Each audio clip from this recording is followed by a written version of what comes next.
Welcome on the show 360 Sport on Trust TV. Ajibade. You saw those ladies there really playing rugby. That sport is really gaining momentum across Nigeria, and that's just the final of the Nigerian Rugby League Association that took place in Abuja, where Kano Lions play Lagos Bulls ladies. It was a fantastic performance from Lagos Bulls ladies. Actually won that game, and for the men, Kano Lions really showed their class, defeating Lagos Bulls in that very strong classical in rugby, I'll actually call it. Well, we'll be looking at rugby on the show today. But before we actually focus on rugby, let's quickly run through some stories in the world of sport. At least we call it 360. Let's go around the degree and quickly taking some stories there. When it comes to CAF awards, we have about a lot of Africans, rather Nigerians now, that have been able to make the cut in the recently released nominees for the women version of that award. We talked about the men, that was on Wednesday, but today we'll be looking at the women quickly. That story came out from CAF, where they released the nominees for the CAF Player of the Year award for the women, also the coaches and all the categories. And to let you know, in Nigeria, your darling nation, we have so many entries in these particular categories of award. Right now, we look at our first story, CAF Awards. Ajibade, Nnadozie, Edo Queens, others listed for CAF Awards. That's a good one there. Ajibade actually make up that nomination. Chiamaka Nnadozie also made it. You look at Tabitha Chawinga from Malawi, alongside Sandrine Nyokuru. You have Temwa Chawinga, also from Malawi. Sana Misodi, our own Chiamaka Nnadozie, our goalkeeper. Rashidat Ajibade, who play at Atletico Madrid women. You have Germain Sepusewe, you have Tembi Gatlana, don't forget the Barbara Banda of Zambia, another Rachel Kudanaji. Those are the nominees for the Player of the Year for women. Well, the two of Nigerians, Ajibade and Nnadozie, making that particular cut. Now, let's look at the 2024 CAF Awards Women Nigeria nominees now in all the categories. We have Chiamaka Nnadozie alongside Rashidat Ajibade they made the list of the Women's Player of the Year. The duo of Coach Bankole Olowokere of Flamingos, Chris Danjuma of Falconets, and Moses Aduku of Edo Queens nominated for Coach of the Year award. For Moses Aduku is the coach of Edo Queens, currently playing at the CAF Women Champions League taking place in Morocco, where they'll be playing the third place. His team, Edo Queens, actually have qualified for the third place after they lost against TP Mazembe women. Chiamaka Nnadozie and Edo Queens goalkeeper Amonle Owono made the list for goalkeeper of the year, while Edo Queens was nominated for the club of the year award. The duo of Sebastian Flourish and Chiamaka Okuchukwu made the list of young player of the year. Super Falcons, Flamingos, and Falconets made the team of the year. Well, that's the category of Nigerians making the cut in the recently released CAF Award for 2024. Well, a big one there for Nigeria, at least, no matter how it is. Let's be hopeful that some of them actually pick or scoop some of these awards over there in Marrakesh, Morocco, come 16th of December, where that particular award will be holding there. Well, for Ademola Lookman, Nigerians can't wait to see him scooping this particular award there. He's really a man in the waiting for that. Well, with also everything goes well with the nominations that has to do with Nigerian players, both men and women. We'll be giving you much more detail comprehensively by the time we come on by 5:30 on the sports update, so at least open up all the remaining 7 categories for the women version of the award. But right now, let's quickly dash into women football. That's UEFA Women Champions League that actually took place yesterday over there in Europe. We look at that story. Chelsea cruised past Celtic to reach quarterfinals of that particular game there. Well, let's look at the result. Well, Chelsea really did well. Courtesy of Luis Bronze really did well for that team. They were able to defeat Celtic, and they did well, showing their class. Till the date ended in favor of the Blues. Chelsea defeating the Scottish team, Celtic, in that game.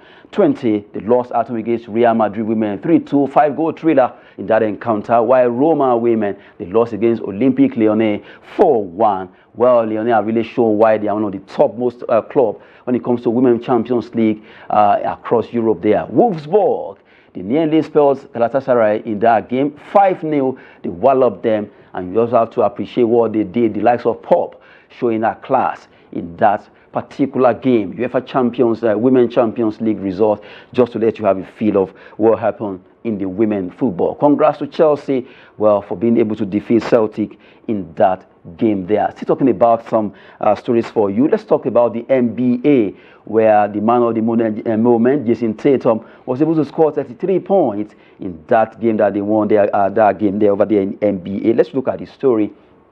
Celtic and Cavaliers 15-match winning run.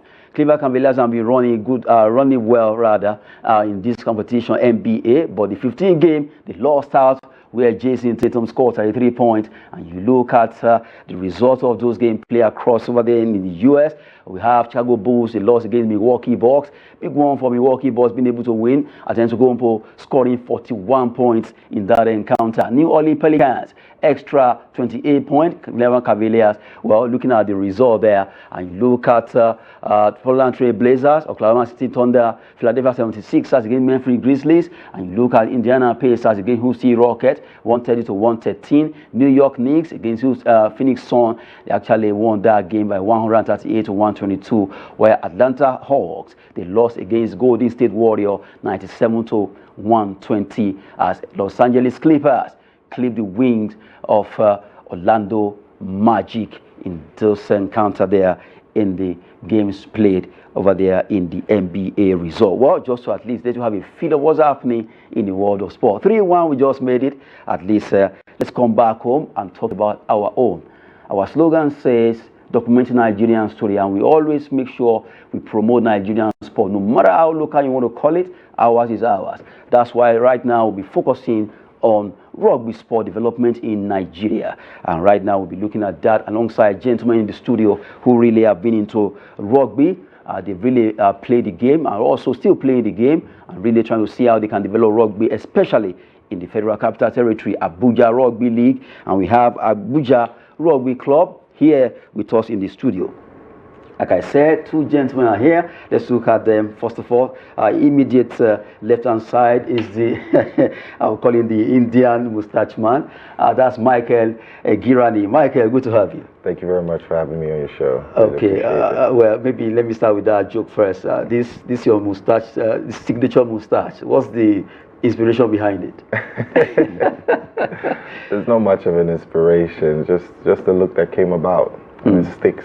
And it sticks like that because this actually takes us back to 1914, Lord Lugard. Yes. Anyway, we also have to the far left is Richard Brassin. That's the president of Abuja Rugby Club. Good to have you, Richard. Thank you so much for having us. It's always a pleasure being here. Yeah, I usually come with a clean shave. Okay, of course. You look like the, maybe I should just pick all the constitution men, McMaster's constitution and not the proposed constitution of this one. Anyway, juxtaposing sports with government, they can also go together. Well, you know, sport is always everywhere. You can actually do it with anything. But that's why we have the two men in the studio to talk rugby, Abuja Rugby Club. They are the, we have Michael Legrani is actually the men's captain of that particular club, while Richard Abraxin is the president of the Abuja Rugby Club. Right now, let's talk rugby, this sport. We showed the clip earlier on, and a lot of people will be wondering, why are they always falling? They will clog themselves, and then the next thing you see, people will fall and all that. It gets a bit like, people don't understand rugby.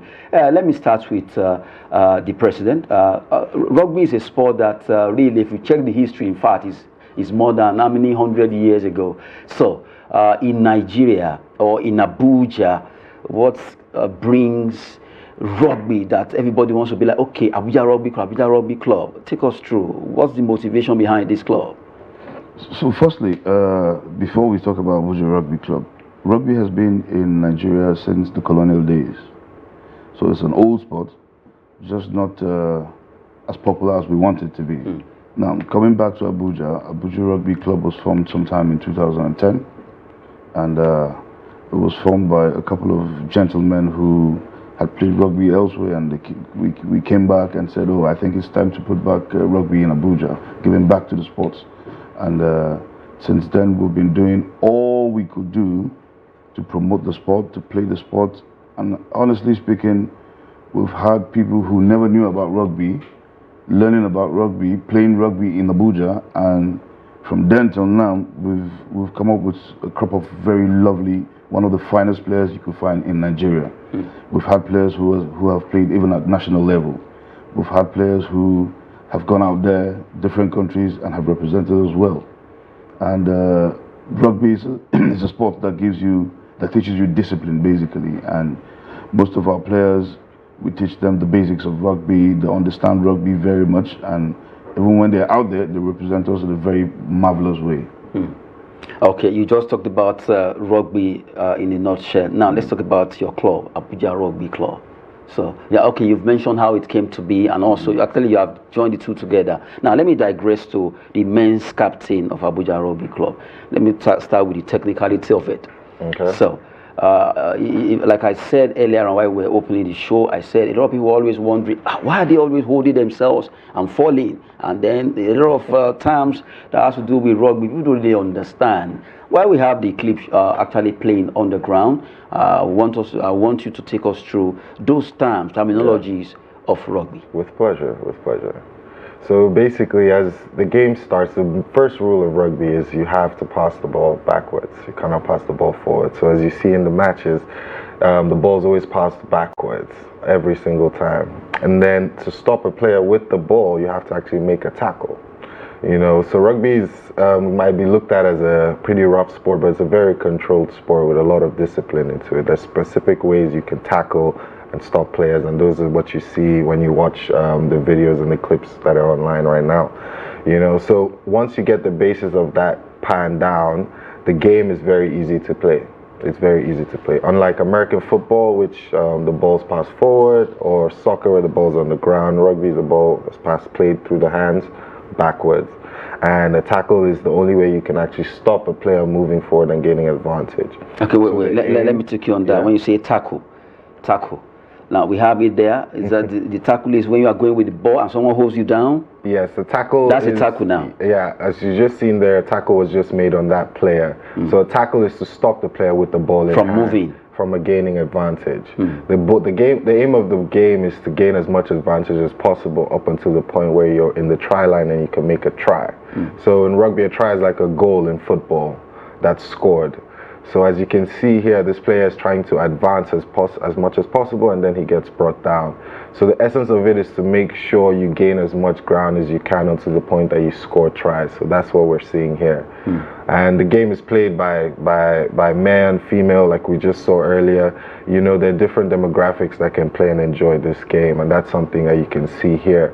As well, something I'll point out is rugby as well is a sport played by people of all sizes and ages. You know, unlike football, certain size of players or lack of speed in some excellence, they will not be good at. But rugby is a game where every single person, no matter the shape, build, orientation, there's a place for you. So it's a real team sport and a community. So, yeah. Okay. From what you have said so far, I want to pick out one word, and I will direct that to the president. Okay. When he said, Michael said, rugby actually can be played by everyone. But I noticed something. Why is it that when you check those foreign rugby players, they are always so built, so big and huge?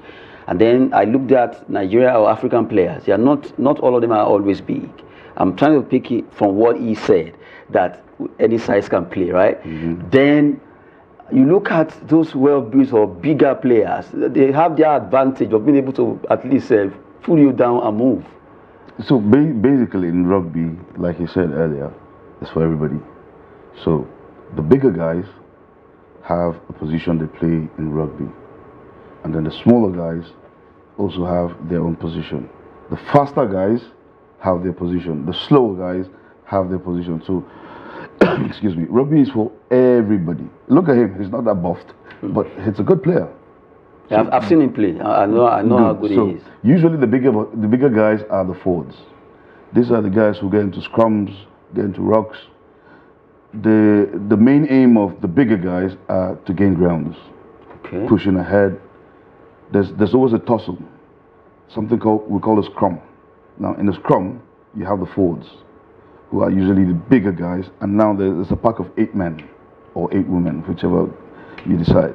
And usually you have a combined weight of maybe 800 to 900 kg. A combined weight. So averagely one player weighs 110, 105, 106, depending on the team. Now the essence is you need to be heavy enough to push and gain grounds. Now for the not so buffed guys, usually they have speed. They are the backs. Now the essence of the back players are to advance in speed, tactics.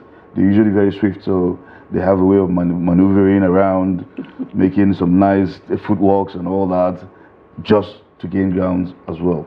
And as much as you will always be tackled, either as a forward player or as a back player, rugby teaches you how even to fall when you're being tackled.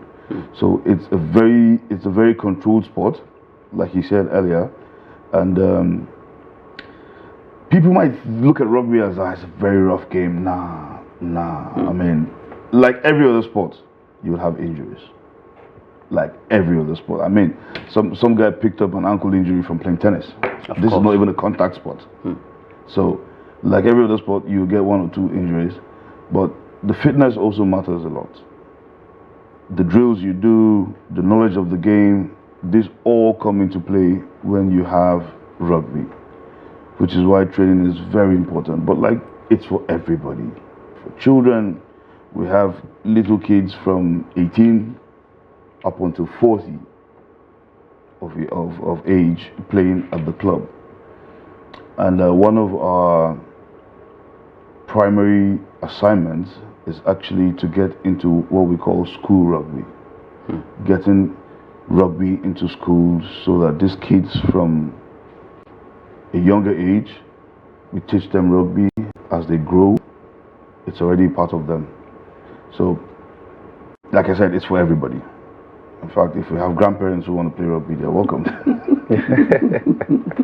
Okay, for you just joining us out there, we're talking rugby, and we have men from the Abuja Rugby Club here with us in the studio talking about rugby development. Rugby sport development in Nigeria is actually growing, and they are trying to take it to schools where the young ones can easily understand the terms. Apart from the terms, they play by going into it practically. And before you know it, they also can become professionals and become stars when it comes to rugby. The way we love football, a lot of people also love rugby in Nigeria. So being a very old sport, still, it really needs to get that accolade it desires, because rugby really is a disciplined sport and really needs to be grown in this country. Now we've been with Michael Ekirani, men's captain of Abuja Rugby Club, and also we have Richard Abraxin, president of that club, with us. And right now, it's your turn, Michael. You are the men's captain of Abuja Rugby Club. That's correct. How are the men? The men are very good, very good. You know, we've got a good level of discipline, we've got a good level of skill and talent in our team, we've got a good balance of experience and younger players. So with that synergy, we're building and we work together, and yeah, we achieve our goals. We recently participated in the Rugby League tournament that was just shown as well. And we're looking to follow that up with a game towards the end of this year, in December here in Abuja, which you guys are welcome to, and everyone watching, to come and enjoy some rugby with us. And we're looking forward to developing the game and taking it forward over the next year, definitely.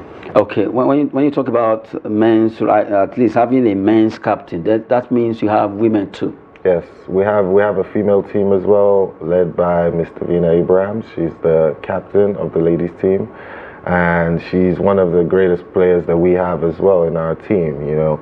As my president alluded to, a lot of players started playing this game from no experience just a couple of years ago. So those players now have got to the level where they're knocking on the national team door and looking for ways to take the sport further. We also have some kids that have trained with us that have gone to play abroad, and some that will do that in the future as well. So we have a whole range in terms of what we cater to, whether it's men, females, or kids rugby, and we're looking to diversify and streamline that, like my president said, taking it forward to the local schools to try and grow and develop that. With any sport, investment is very needed, and the good thing about sport like rugby is that not a lot of investment is needed to start it. So what we're looking at is speaking with these public schools and private schools in Abuja especially, and looking for ways where we can partner and come in and train their kids and build the interest in the sport. Nigeria is a country with over 200 million people, and there's no reason why we should only excel in football. We have a lot of people that can play multiple sports around the country and just looking for different opportunities, and that's what we're trying to give people here in Nigeria by opening the doors and opening their minds to a new sport that they can excel and grow in as well. So just to wrap it up, I would say definitely the demographic of rugby is very wide. The age group is very wide, and it's something that anybody and everybody should look to get involved in going forward. Okay, now talking about development of rugby in the FCT, as you mentioned, schools, at least partnering with public schools and all that. Aside the fact that you're going to meet with these schools, and what I would say about the preparation? Okay, most of these schools, are you giving them balls, providing whatever it takes for them to be able to go into rugby, President? Yes, so because it's a new sport to them at the school level, of course we have to do some sort of investment. We're investing in balls, we're investing in coaches. Now, the plan is when we have these schools that have given us permission to come and train them, definitely we'll give them balls because they don't even know what the ball looks like. So Abuja Rugby Club is all about giving these schools every equipment they need to learn rugby and progress in rugby, up onto even coaching them. Now, because we are grounded in Abuja and we're the only club in Abuja for now, we intend to use our knowledge and grow rugby to the grassroots. The advantage of this now is you have kids playing rugby from younger age, they're growing, the experience is building. As the experience builds, they get older, they get better. So much that even at the national level, what we're doing right now is giving Nigerians a hope for rugby. At the national level, we will now have a pool of players who have been playing rugby from a very tender age, growing in it, getting better at it, and even able to compete nationally and internationally. So our school project is mainly to grow rugby in Abuja and in Nigeria eventually. Okay, now as you mentioned that the aim is to grow rugby in Abuja, as we are growing this rugby, I'm sure the national body that runs rugby, you are in good relationship with them. Yeah. Okay, so at least they'll be able to play along. Let's talk about what are you looking at in the area of health? Apart from playing this game, giving them equipment and all that, also you need to look at this, the safe life of these athletes, these young ones who actually could be scared by this volley is too much or thereabouts. What's in stock for that? So basically, like I said earlier, in rugby we even teach you how to fall when you're being tackled. And rugby is so safe a sport internationally now that there are so many rules that are set for player safety. So as much as you see people falling down a lot, there's a technique to it. As a tackler, you're being taught how to tackle safely. As the one who's been tackled, you are being taught how to fall when you're being tackled safely. So, health-wise, they say rugby is a hooligan's game played by gentlemen. Now, Where the gentleman part of it comes is the discipline. It teaches you a lot about yourself. It brings a lot about your discipline. For as much as I've played rugby, especially in my playing days, I mean, we had fun playing rugby, but one thing we never did was fight each other. No matter how much adrenaline that was on the pitch, we would shake hands, smile after a match, and it was just a perfect game that we will always play. Now, fitness comes into rugby because for any contact sport you need to be fit, mentally and physically. So, health-wise, it is a very safe game to play. Honestly speaking, I mean, I've played for years, and even in my playing days, I always said I never saw a rugby pitch I didn't play on, except it wasn't the rugby pitch. When I see it, I'll play there. Anywhere I go in the world, I'll always play on that pitch. Why? Because for me, it was a safe game. I understood the concept of rugby. I understood the safety of rugby. And this is what we also try to teach our players. It's a very safe game. So nobody should be scared of, I'm going to play this game, I'm going to break my head, I'm going to break my neck. No. You're being taught how to be safe even while playing the game. So rugby is 100% safe. Well, a big one there, at least looking at the rudiments that makes up rugby, that sport that you're so scared about, really it has been simplified, and also right now you can go into it. They are really trying to see how they can make it better, especially in the FCT. Well, Abraxine and Igurani are here with us talking about rugby development and what they are doing to make sure this sport get all the accolades it actually deserves. Now, Michael, as a player, you mentioned that your team participated at the Nigerian Rugby League Association. What really happened? Because I've seen you guys play. What happened? When I saw Lagos and Kano, I was like, Abuja. What happened to Abuja? You know, sports is some sort of unpredictable, in the sense of every single game you need to come with the mentality and the determination to execute and make sure you leave that pitch with a W. And sometimes it doesn't pan out that way, you know. So we had a great tournament. We competed at a very high level, but unfortunately we could not get past the eventual winners, Barewa of Kano, which are a great team led by a great bunch of guys as well. And we definitely came out to support them as well at the final, because we are a community and a family at the end of the day. You know, with this sport, the only way the sport's going to grow is if we all work in tandem together. So there's never any animosity, and there's always a gentleman-like spirit as we start and end the game, like the president has alluded to. So we're looking forward to making sure we're at the final next year and making sure the trophy stays in Abuja in the next edition of the league. Well, talking about that game, the final, the rugby, that's Lagos Bulls versus Kano. It was as if when it started, I still remember when they were about starting, the Lagos guys were making so much noise, as if they were going to bamboozle them with 100. But the game, when they started, I was surprised and shocked to see that the Kano Lions dominated the game. It ended 6-2 with so much performance coming from Kano. It was really a very fantastic performance from them. What would you attribute their glory to? I would attribute it to development, grassroots development, like my president alluded to. So, like he said, Kanu and Rugby Nigeria have been played here for a long time. And Kanu was one of the centers where it was started.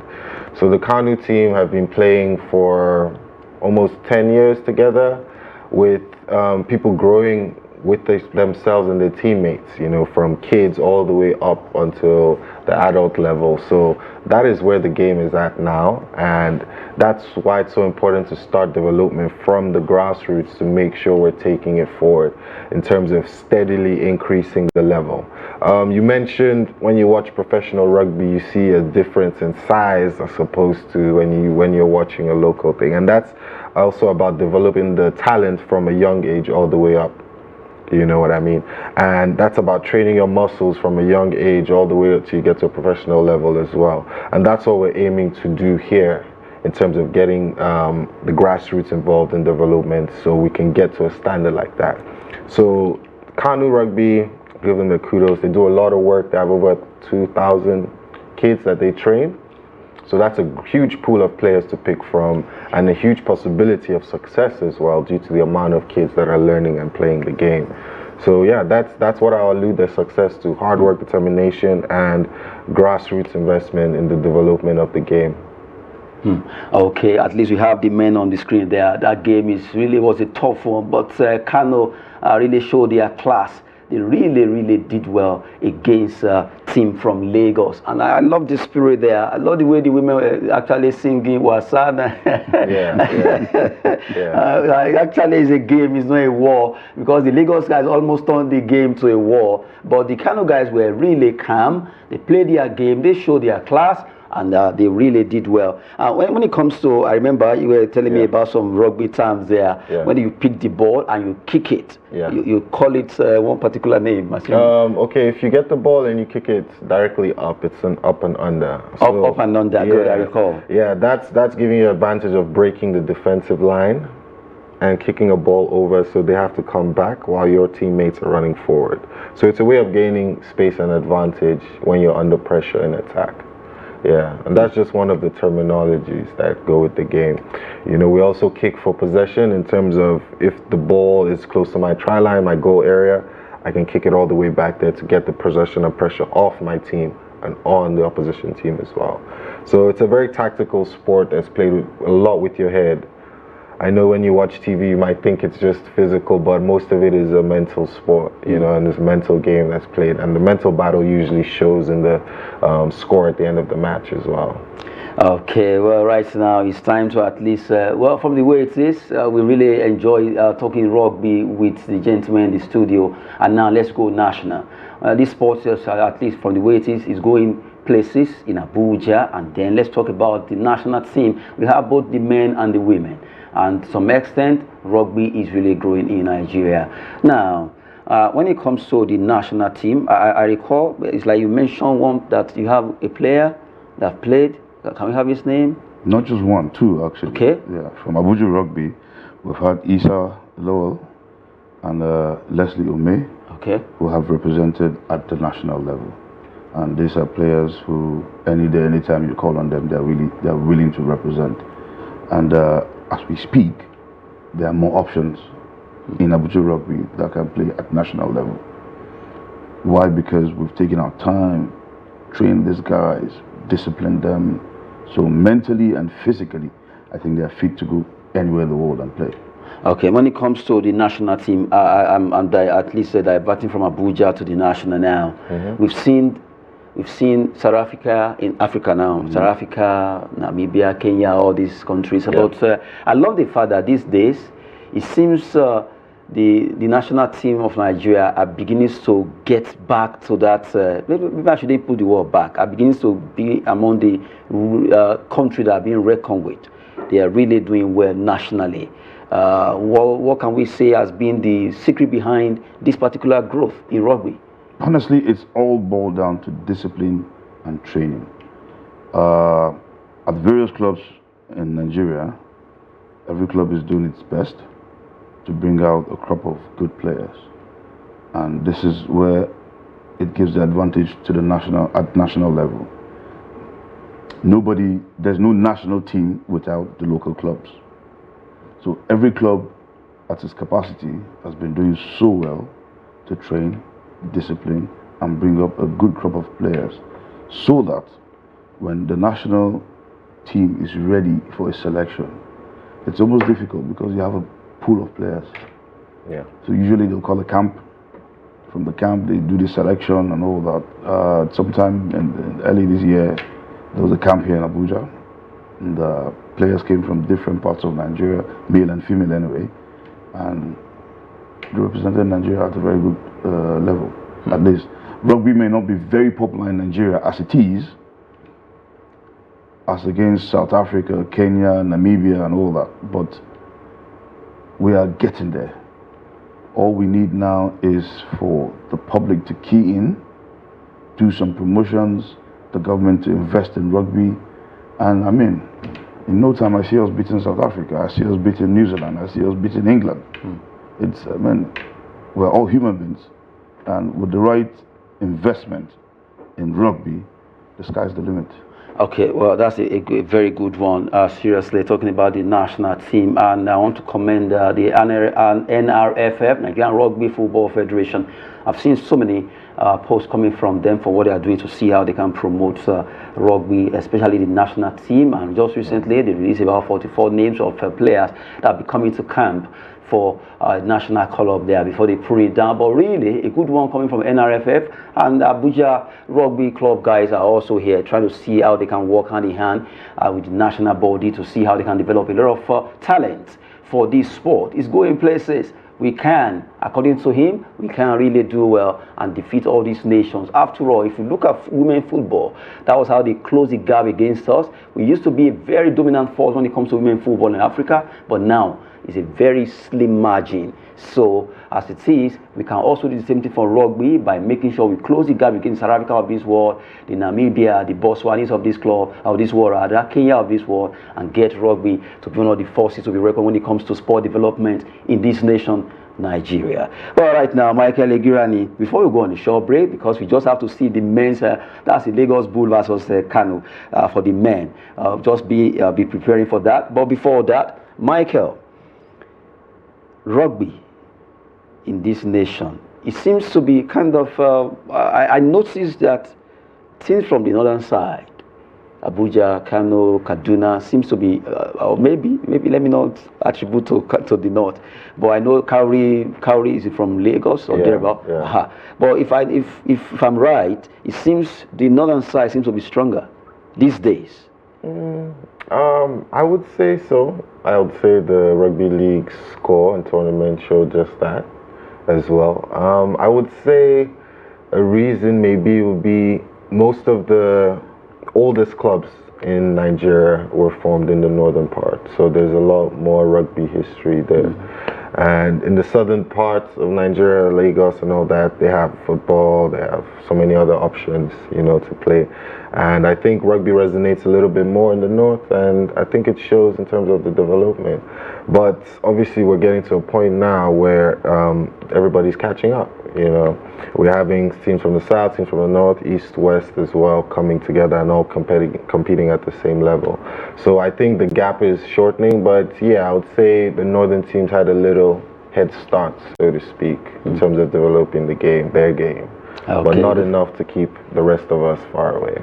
That's a good one there. We've been talking rugby, and right now, let's just have a glimpse of the final between the men. That's the men now, not the women. That's Lagos Bulls versus Kano Lions. Kano Lions actually won that game 6-2 to lift this year's edition of Nigerian Rugby League Association that took place in Abuja. Let's have it for you. We'll be right back after this sign out.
Action there from rugby. In fact, I almost turned a rugby player inside the studio with the way they were moving and all that. Well, a good one. At least we've been looking at rugby development, and it's really growing in this nation. And we have to appreciate the fact that the likes of Abuja Rugby League are part of the story to make sure these sports actually get the accolade and development it needs to get. And from there, kids out there can actually pick as they want to go through schools now to see how they can add value to that sport development of rugby. and before you know it, a lot of stars will be born when it comes to this sport. Well, I saw there, that's the scrum you were talking about, where they were actually locking themselves. You look at about 8 players from here and the other side. I remember asking you that, okay, that's scrum. And what about the other one that by the time you place the ball, after that tackle, a player will take the ball and just use one leg to drag it back? It's called rock. Rock? Yes. It's not sand. So it's usually used to restart a game. This is union. Like a pass? Yes. It's usually when there's a tackle, you stop and restart the game. This is union style now. But in sorry, this is league style now. But in union, usually it's a bit different. You have so in union, so there are 2 variables of rugby. There's the union and league. What you saw this weekend was league. Now in league, when you're tackled, you restart the game. But in union, when you're tackled, the game continues.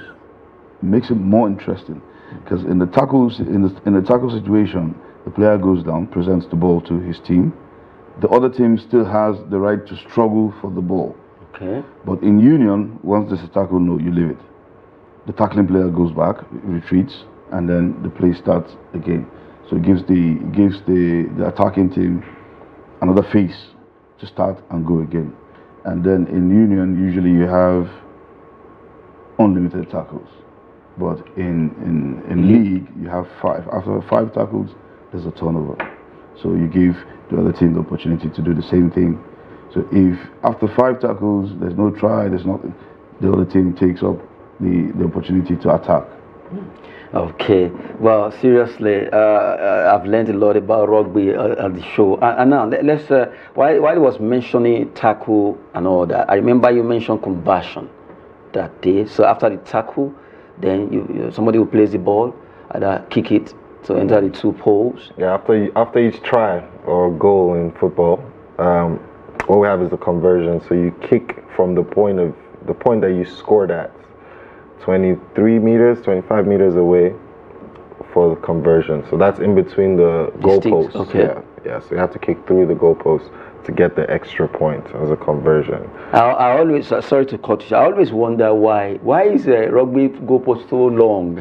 For the kicks, yes, exactly. Okay, because of the kicks. Yeah. Because I always wonder, normal football goalpost is... It's just like this, yeah. But yours is...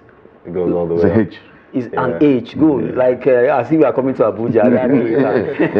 The city gate, yes. The city gate. I think Abuja city as well, unknowingly, should have been a rugby city. Okay. Looking at the city gate. The city gate. Yeah. It's like a rugby post. Seriously, anytime I see it, my mind will go straight to rugby. I'm like, wait, is it that they actually coined that from? What happened that this thing actually looked like rugby post? Subconsciously, I think that's what they did.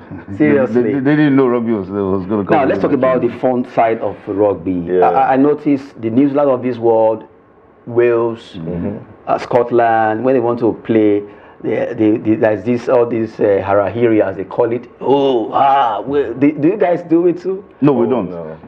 For New Zealand, it's actually part of their culture. Okay. They call it the haka. Yeah.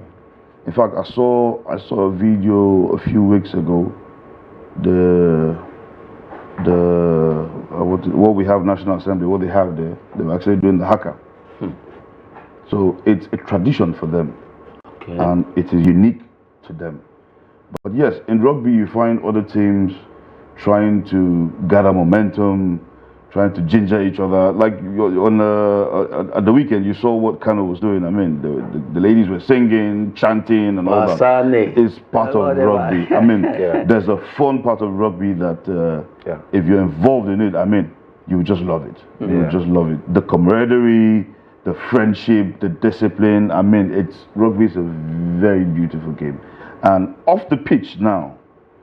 Off the pitch, you network with people. I mean, you meet people from all walks of life. You meet people who are very friendly. In fact, we say rugby is one of the friendly sports you could find in the world. With other sports, if you don't know how to play a sport and you just walk into a pitch or a field, they're looking at you like, who's this guy? What does he know how to do? But with rugby, even if you've never handled a rugby ball and you go to any rugby pitch, you're always welcomed. Rugby is a sport that is willing to teach you from 0 to 100. A good one there. Everywhere in the world. Okay, coming from Richard Abraxin, President Abuja Rugby Club, who has been with us in the studio, alongside the men's captain, Michael Egirani, also here, the one I call Lugali Moustache. Anyway, at least next season, what are we expecting from Abuja Rugby Club? Definitely. I hope you guys will be able to win the league. We have a lot planned for next season. You know, we'll be playing the league tournament, second edition, the one that just happened this year.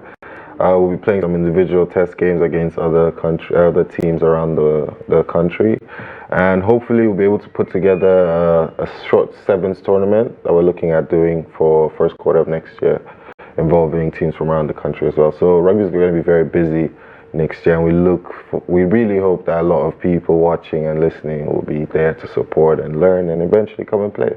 Okay, good one there. Big one coming from the two of them. Although they're talking rugby, and before we go, let's just dash into two stories and then we'll wrap it up. Let's talk about some results of games played yesterday in CONCACAF and also in CONBAL. Looking at those results quickly from the CONCACAF and also from the CONBAL there. Let's have the result, please, quickly, and then we run through the transfer gossips. Canada defeated Suriname by 4 goals to 0 there. Jonathan Davis also scoring. Mexico against Honduras. Raul Jimenez just can't take anything away from that player. He also did well. They won that game 4-2 in the CONCACAF Nations League quarterfinals result. In the CONBAL, let's look at the result of those games there in their own qualifier. Argentina still topping the table, though they are ahead. They actually defeated Peru, courtesy of Lautaro Martinez a goal. Chile 4, Venezuela 2. Brazil 1-0 against Uruguay. Well, at least this time around they were able to salvage a draw there.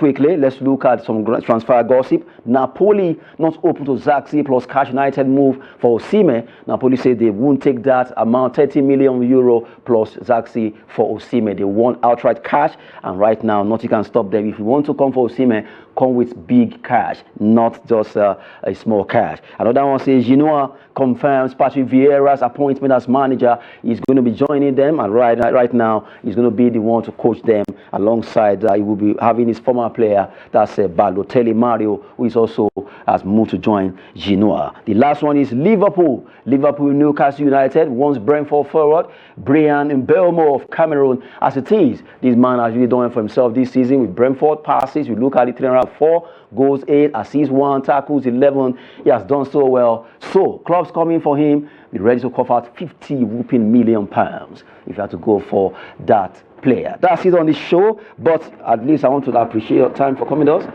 Thank you very much. Thank you very much. Really appreciate it. Good one. And the president, always a pleasure being there. Good one there. At least right now I can also be a rugby player. Definitely. Nnadozie Ajishafe. As we always say on the show, sport is business and fitness. Thanks for watching.